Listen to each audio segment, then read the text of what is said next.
રહ્યા છો NN news. હું છું એન્કર અર્પિતા પટેલ. હવે જોઈએ અગત્યના સમાચાર.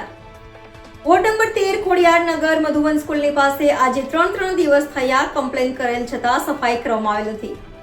જ્યાં નાના નાના ભૂલકાઓ શિક્ષણ મેળવે છે, જ્યાં શિક્ષણ લેવાતું હોય ત્યાં જ આવી ગંદકી હોય. કમ્પ્લેન કરીએ તો સફાઈ કરવામાં આવતી નથી.